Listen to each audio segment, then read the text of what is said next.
सभी भक्तान हाथ जोड़ के जय माता दी। नवरात्रा पहला नवरात्रा शुरू है, आज नवरात्रि शुरू हो गया। आज पहला नवरात्रा है।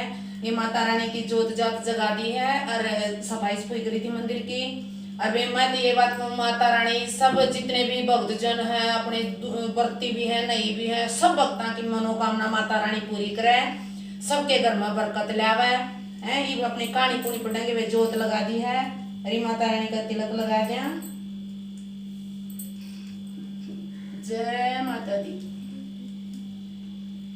जय गणपति भगवान, जय माता रानी की जय। अरे नवरात्रि तो देखो व्रत तो रहना सबने चाहिए, पर ना किसी के बस के तब। जय माता दी, सारे बोलो जय माता दी।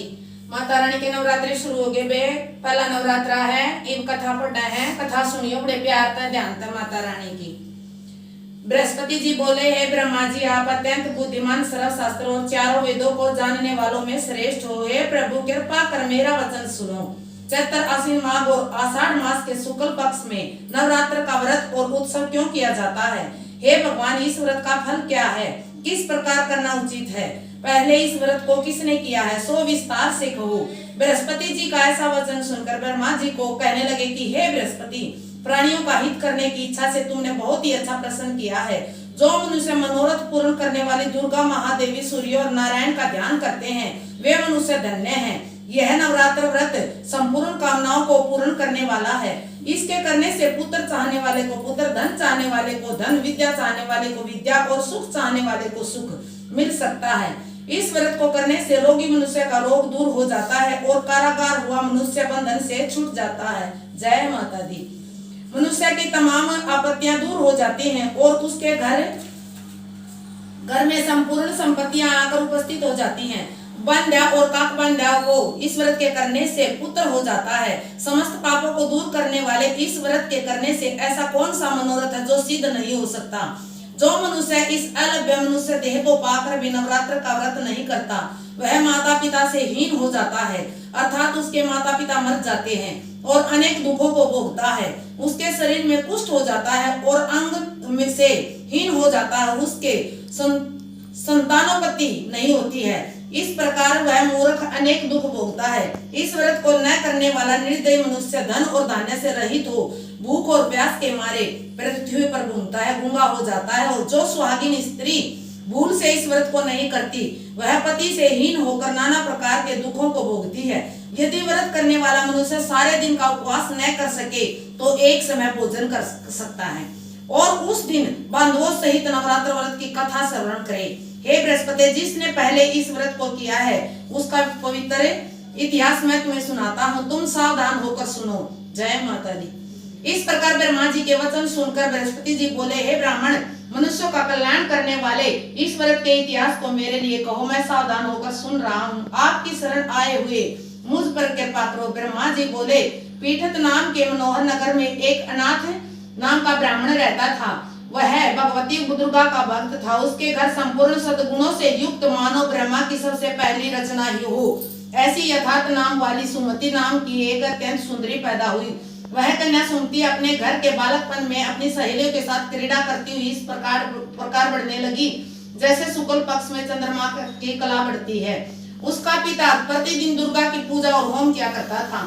उस समय वह भी नियम से वहां उपस्थित होती थी। एक दिन वह सुमति अपनी सखियों के साथ खेलने लग गई और भगवती के पूजन में उपस्थित नहीं हुई। उसके पिता को पुत्री की असावधानी देखकर क्रोध आया और पुत्री से कहने लगा कि हे दुष्ट पुत्री, आज प्रभात से तुमने भगवती का पूजन नहीं किया, इस कारण मैं किसी कुष्ठी और दरिद्री मनुष्य के साथ तेरा विवाह करूंगा। इस प्रकार कुपित पिता के वचन सुनकर सुमति को बड़ा दुख हुआ और पिता से कहने लगी कि हे पिताजी, मैं आपकी कन्या हूँ, मैं आपके सब तरह से अधीन हूँ, जैसी आपकी इच्छा हो वैसा ही करो। रोगी, कुष्ठी अथवा और किसी के साथ जैसी आपकी इच्छा हो मेरा विवाह कर सकते हो। जो होगा वही जो भाग्य में लिखा है, मेरा तो यह पूर्ण विश्वास है। जय माता दी। मनुष्य न जाने कितने मनोरथों का चिंतन करता है, पर होता वही है जो भाग्य में विधाता ने लिखा है। जो जैसा करता है उसको फल भी उस कर्म के अनुसार ही मिलता है, क्योंकि कर्म करना मनुष्य के अधीन है, फल देव के अधीन है। जैसे अग्नि में पड़े हुए तृणादि उसको अधिक प्रदीप्त कर देते हैं, उसी तरह अपनी कन्या के ऐसे निर्भयता से कहे हुए वचन सुनकर उस ब्राह्मण को अधिक क्रोध आया। तब उसने अपनी कन्या का एक कुष्ठी के साथ विवाह कर दिया और अत्यंत क्रुद्ध होकर पुत्री से कहने लगा कि जाओ जाओ जल्दी जाओ, अपने कर्म का फल भोगो, देखे केवल भाग्य के भरोसे पर रहकर क्या करती हो। जय माता दी। इस प्रकार से कहे हुए पिता के कटु वचनों को सुनकर सुमति अपने मन में विचार करने लगी, अहो मेरा बड़ा दुर्भाग्य जिससे मुझे ऐसा पति मिला। इस तरह अपने दुख का विचार करती हुई वह सुमति अपने पति के साथ वन चली गई और भयाने कुशायुक्त उस स्थान पर उन्होंने वह रात बड़े कष्ट से व्यतीत की। उस गरीब बालिका की ऐसी दशा देखकर भगवती पूर्ण पुण्य के प्रभाव से प्रकट होकर सुमति से कहने लगी कि हे दीन ब्राह्मणी, मैं तुम पर प्रसन्न हूँ, तुम जो चाहो वरदान मांग सकती हो, मैं प्रसन्न होने पर मनोवांछित फल देने वाली हूँ। इस प्रकार भगवती दुर्गा का वचन सुनकर ब्राह्मणी कहने लगी कि आप कौन है जो मुझ पर प्रसन्न हुई हो, यह सब मेरे लिए कहो और अपनी कृपया दृष्टि से मुझ दीन दासी को कृतार्थ करो। ऐसा ब्राह्मणी का वचन सुनकर देवी कहने लगी कि मैं आदि शक्ति हूँ और मैं ही ब्रह्मा विद्या और सरस्वती हूँ। मैं प्रसन्न होने पर प्राणियों का दुख दूर कर उनको सुख प्रदान करती हूँ। हे ब्राह्मणी, मैं तुझ पर तेरे पूर्व जन्म के प्रभाव से प्रसन्न हूँ। जय माता दी। तुम्हारे पूर्व जन्म का वृतांत सुनाती हूँ, सुनो। तू पूर्व जन्म में निषाद बील की स्त्री थी और अति पतिव्रता थी। एक दिन तेरे पति निषाद ने चोरी की।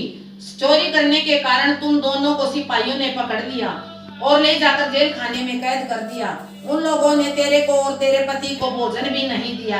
इस प्रकार नवरात्रि के दिनों में तुमने न तो कुछ खाया और न ही जल पिया, इसलिए 9 दिन तक नवरात्र का व्रत हो गया। हे ब्राह्मणी, उन दिनों में जो व्रत हुआ उस व्रत के प्रभाव से प्रसन्न होकर तुम्हें मनोवांछित वस्तु दे रही हूँ, तुम्हारी इच्छा हो सो मांगो। इस प्रकार दुर्गा के कहे हुए वचन सुनकर ब्राह्मणी बोली कि अगर आप मुझ पर प्रसन्न हैं तो हे दुर्गे, आपको प्रणाम करती हूँ। जय माता दी। कृपा करके मेरे पति के कोढ़ को दूर करो। देवी कहने लगी कि उन दिनों में जो तुमने व्रत किया था उस व्रत का एक दिन का पुण्य अपने पति का कोढ़ दूर कर होने के लिए अर्पण करो। मेरे प्रभाव से तेरा पति कोढ़ से रहित और सोने के समान शरीर वाला हो जाएगा। ब्रह्मा जी बोले कि इस प्रकार देवी का वचन सुनकर वह ब्राह्मणी बहुत प्रसन्न हुई और पति को निरोग करने की इच्छा से ठीक है ऐसे बोली।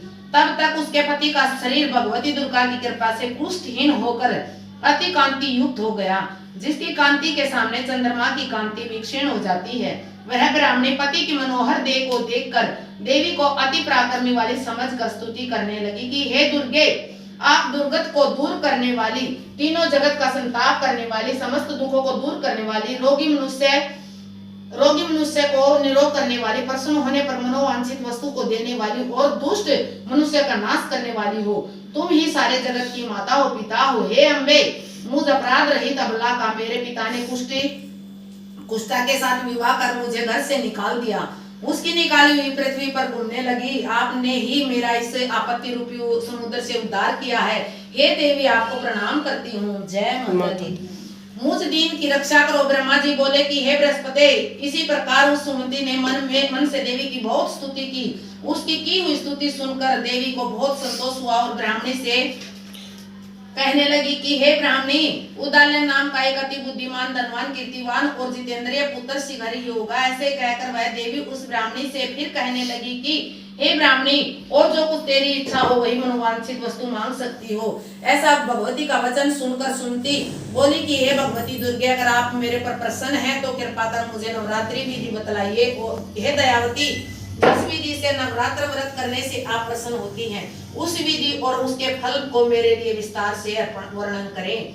इस प्रकार ब्रह्मा जी के वचन सुनकर दुर्गा कहने लगी कि हे ब्राह्मणी के वचन सुनकर दुर्गा कहने लगी कि हे ब्राह्मणी, मैं तुम्हारे लिए संपूर्ण पापों को दूर करने वाली नवरात्र व्रत विधि को बतलाती हूँ, जिसको सुनने से तमाम पापों से छूटकर मोक्ष की प्राप्ति हो जाती है।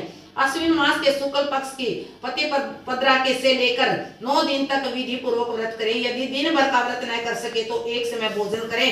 पढ़े लिखे ब्राह्मणों से पूछकर घट स्थापना करें और वाटिका बनाकर उसको प्रतिदिन जल से सींचें। महाकाली, महालक्ष्मी, महासरस्वती इनकी मूर्तियां बनाकर उनकी नित्य दिन विधि सहित पूजा करें। जो पुष्पों से विधि पूर्वक अर्घ्य दे, बिजोरा के फूल से अर्घ्य देने से रूप की प्राप्ति होती है, जया फल से कीर्ति, दाग से कार्य की सिद्धि होती है, आंवले से सुख और केले से भूषण की प्राप्ति होती है। इस प्रकार फलों से अर्घ्य देकर यथाविधि हवन करें। खांड, घी, गेहूं, शहद, जौ, तिल, बिंब, नारियल, दाख और कदम इनसे हवन करें। गेहूं होम करने से लक्ष्मी की प्राप्ति होती है। खीर व चंपा के पुष्पों से धन की और पत्तों से तेज और सुख संपत्ति की प्राप्ति होती है। आंवले से कीर्ति और केले से पुत्र हुए। कमल से राज सम्मान और दाखों से सुख संपत्ति की प्राप्ति होती है। खांड, घी, नारियल, शहद, जौ और तिल इन तथा फलों से होम करने से मनोवांछित वस्तु की प्राप्ति होती है। व्रत करने वाला मनुष्य इस विधान से होम कर आचार्य को अत्यंत नम्रता के साथ प्रणाम करे और यज्ञ की सिद्धि के लिए उसे दक्षिणा दे। इस महाव्रत को पहले बताई हुई विधि के अनुसार जो कोई करता है उसके सब मनोरथ सिद्ध हो जाते हैं। इसमें तनिष्क भी संशय नहीं है। इन 9 दिनों में जो कुछ दान आदि दिया जाता है उसका करोड़ों गुना मिलता है। इस नवरात्र के व्रत के करने से अश्वमेध यज्ञ का फल मिलता है। हे ब्राह्मणी, इस संपूर्ण कामनाओं को पूर्ण करने वाले उत्तम व्रत को तीर्थ, मंदिर अथवा घर में ही विधि के अनुसार करें। ब्रह्मा जी बोले कि हे बृहस्पति, इस प्रकार ब्राह्मणी को व्रत की विधि और फल बताकर देवी अंतर ध्यान हो गई। जय माता दी। जो मनुष्य या स्त्री इस व्रत को भक्ति पूर्वक करता है वह इस लोक में सुख पाकर अंत में दुर्लभ मोक्ष को प्राप्त होता है। हे बृहस्पति, यह दुर्लभ व्रत का महात्म्य मैंने तुम्हारे लिए बतलाया है। ऐसा ब्रह्मा जी के वचन सुनकर बृहस्पति जी आनंद के कारण रोमांचित हो गए और ब्रह्मा जी से कहने लगे, हे ब्रह्मा जी, आपने मुझ पर अति कृपा की है जो अमृत के समान इस नवरात्रि व्रत का महात्म्य सुनाया। हे प्रभु, आपके बिना और कौन इस महात्म्य को सुना सकता है। ऐसे बृहस्पति जी के वचन सुनकर ब्रह्मा जी बोले कि हे बृहस्पति, तुमने सब प्राणियों का हित करने वाले इस अलौकिक व्रत को पूछा है, इसलिए तुम धन्य हो। यह भगवती शक्ति संपूर्ण लोगों का पालन करने वाली है। इस महादेवी के प्रभाव को कौन जान सकता है। बोल माता रानी की जय हो। कथा पूर्ण हुई। माता रानी सबका भला करे। जय माता दी।